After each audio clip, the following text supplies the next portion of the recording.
6, až se všichni přestěhuje do obrovských měst, až dálnicí se mě koulí obřetem, až budem pišní na všechno, co dovede. Pak bude možná prostě na to chtít se ptát, co děti mají si kde hrát.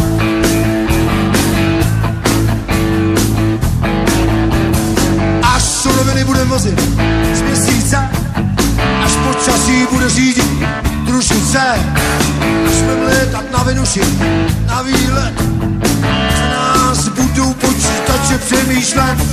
Pak bude možná prostě na to chtít se ptát, co děti mají si kde hrát.